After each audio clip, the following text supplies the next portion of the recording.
Welcome back. Yes, it's another Creaky Bloody Gamers battle report. After a heavy defeat in round 1, it was a bloody massacre, but the Orcs are back. Can the great Norman rally the boys? Let's see how they deploy this time. It's the undead spooky boys. Give me more cowbell, baby. All right, round 2 of Old Hammer. And the Great Normans boys suffered a massive defeat in round 1, and so did the Scots vampire army. So we are down here. We were both seeded, according to my super accurate tier list, we were both seeded down the bottom here, so we're going to be meeting up on table 10 in round 2.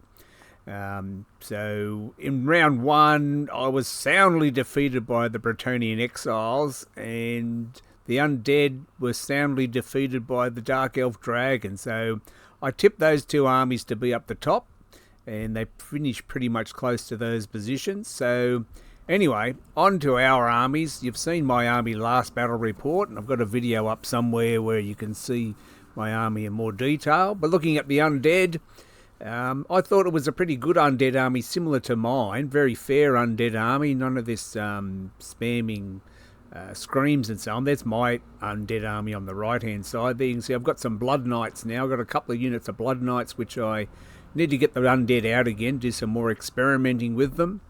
Anyway, enough of my undead. On to this undead army. He's got a ghoul king on a terrorgeist and a white lord with the banner of the barrows, and he's only got a level 2 wizard which can only fit in. We're only playing 1500 points, so the armies always end up a little bit skewed one way or another. So he's lacking a level 4 and that raising ability, which is pretty important, I find. He's also got a big block of Black Knights, which I love my Black Knights, but they are kind of useless. He's got a war banner in there. So we'll see how his Black Knights go and see if the boys can survive a terror test from the Terrorgeist. Anyway, that's the deployment. You can see he's just vanguarding up with his direwolves. He's got his Black Knights there. We'll have a closer look in a minute. And then I've just put the boys out there. Hopefully I haven't put the boys anywhere near a table edge where they might run off. All right, so the deployment is the diagonal deployment, which I don't mind that diagonal deployment, and we're not rolling for reserves, so you're not going to lose any units, which is a good idea. And you can deploy quite close to each other. Just freeze it here, and he's vanguarded forward with his direwolves, and he's telling me that his theory is if the direwolves charge, if one direwolf survives, then I won't be able to shoot at his Terrorgeist. And as you can see, I've put the boys out in a big line here again. They look great, like that. Looks like an intimidating, shot. A bit close to the table edge again. I didn't even think of that. But then he's put the Terrorgeist right in front of us. So the Ghoul King on the Terrorgeist is going to come into the boys there. And I've had bad experience with the boys failing a terror test. So that could be important later on. And that's about it. I think he's going to get first turn and the direwolves will go in. So his plan is to try and pin me in place with the direwolves. And then he's got his Grave Guard in the middle and his Black Knights out on that flank. And I need to take care of the Terrorgeist. If the Terrorgeist gets into me and starts chomping on boys, I think he's got Blood Drinker on the Terrorgeist, on the Vampire as well. So we'll see if he can run the gauntlet of my shooting, the much vaunted spider banner on the boys, the 40 boys. Is that enough shots to take down the Terrorgeist? All right, well, let's go. Turn 1, it'll be the spooky boys. Let's go. Turn 1. All right, turn 1. As expected, the direwolves went in. They lost a couple there from stand and shoot on the night goblins, and one poor lone direwolf made it into the arrow boys. And then he's thinking about what he's going to do with the Terrorgeist. Is he going to go for it? There's one poor little direwolf makes it in there, so he's not going to be able to pin down my shooting. He knows broken my spider banner off there. Just remember to cast his buffs before he moved up, but the direwolf pinning and holding in place isn't going to work because we'll have the stand and shoot and the combat res will get rid of them. So he's just moved up and he's decided to just march up with the Terrorgeist, because if he moved 9, he wouldn't have been in range to scream at me. So he's just going to have to go for it. So he decides to just march up. I would have just kept him safe behind the lines, but he's gone for it. There he is. So the Terrorgeist has gone straight forward, and then he's just shuffling forward as undead do with the other guys. And then we'll go to the Orc turn. So that's the situation. He's got no choice. His Direwolf dies, and then the boys have got the Thinking Orcs hat, so they're not going to have to charge. And then it'll be Fanatic time here, so I'm going to send a couple of Fanatics through the Black Knights, maybe try and whittle them down a little bit, then maybe move back. I'm going to cop a charge from the Black Knights no matter what, I think. And then here I've got everything going for me here. I've got all that shooting and my magic, etc. So I'm going to debuff the Terrorgeist. There's the Fanatics. The Fanatics pop out and they'll go through. And then here I get Plague of Rust off on him, even though he hasn't got a very good armor save. I'm going to get Itchy Nuisance off on the Terrorgeist as well, and take 2 off his toughness and initiative.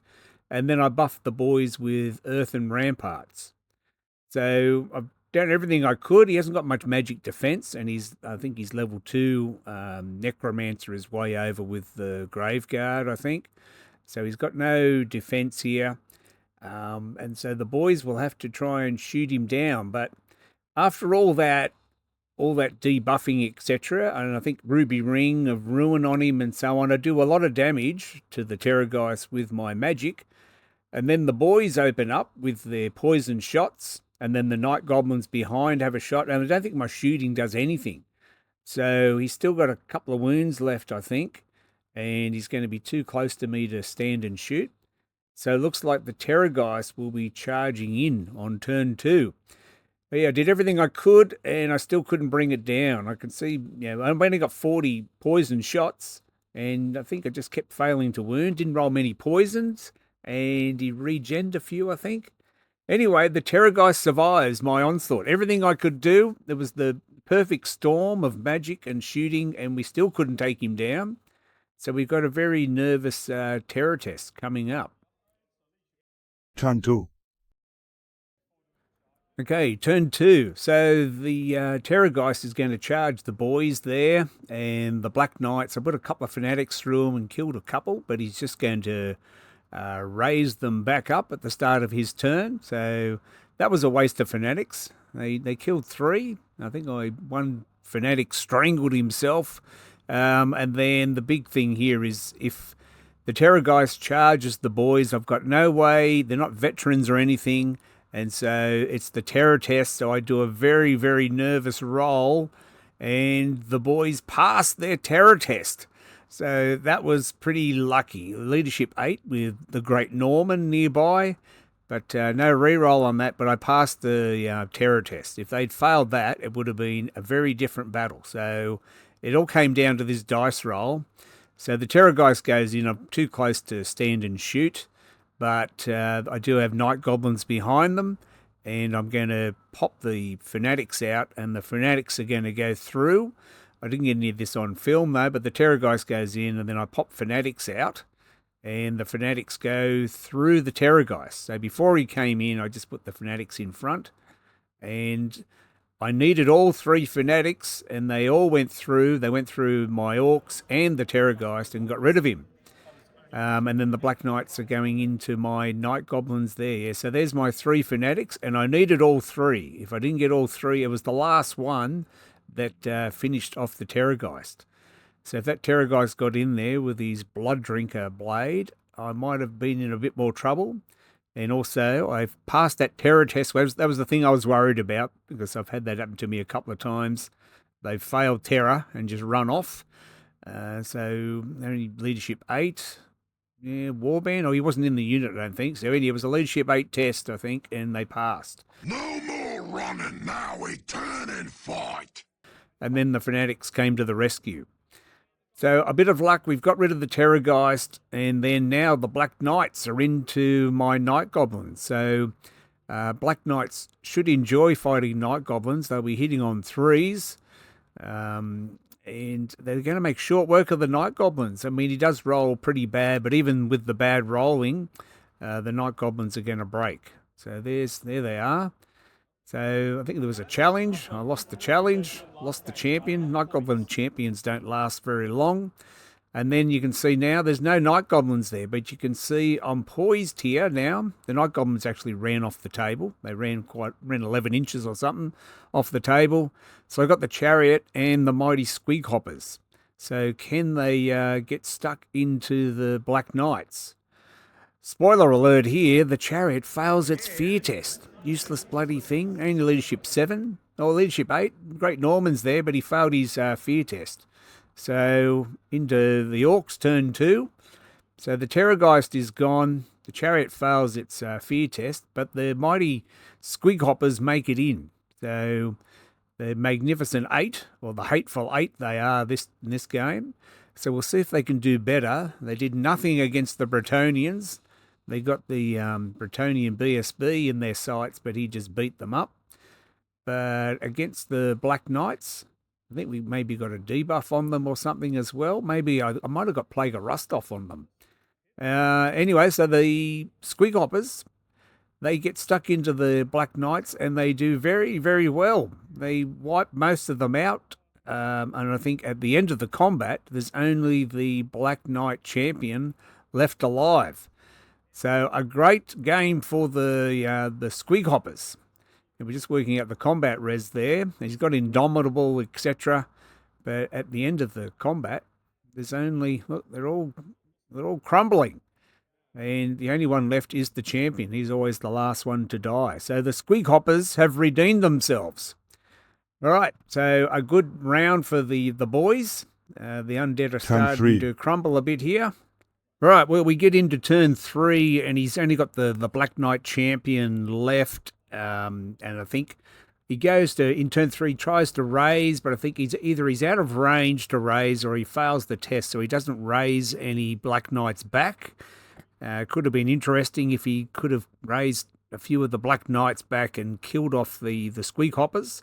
But they finish off that Black Knight, and here's a question for you. When they overrun, do they overrun 3d6? I think they pursue and overrun 3d6. I had this question with the giant Chaos Spawn too. I think they always pursue. They always move 3d6. Is that right? Compulsory movers.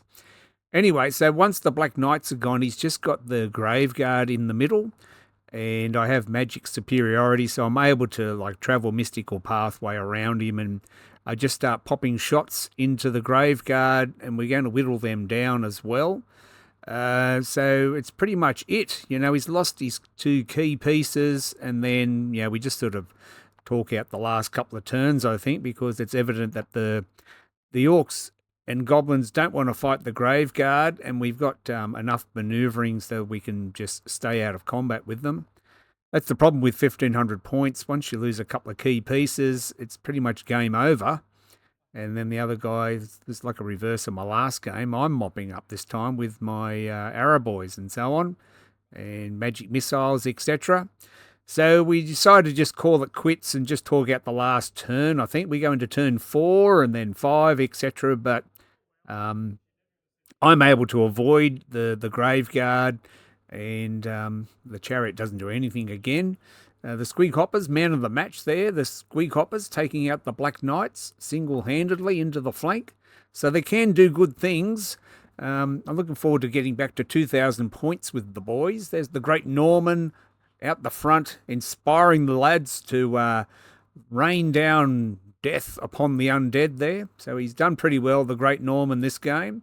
Didn't get chased down by marauding Pegasus Knights. So a total opposite result of the last game. Those guys got travel mystical pathwayed over, so he's totally surrounded, and then we call it quits. So a bit of a disaster for the undead.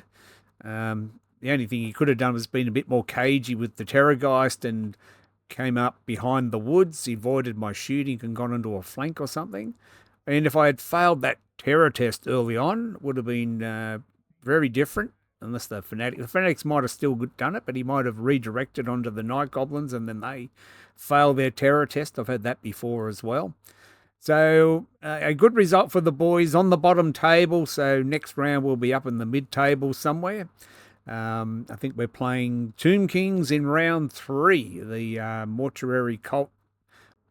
All right, yeah, so Tomb King's up next. Yeah, it's a problem with 1,500 points. You just don't have enough, there's not much of a grind going on unless both sides have got heavy infantry armies or something.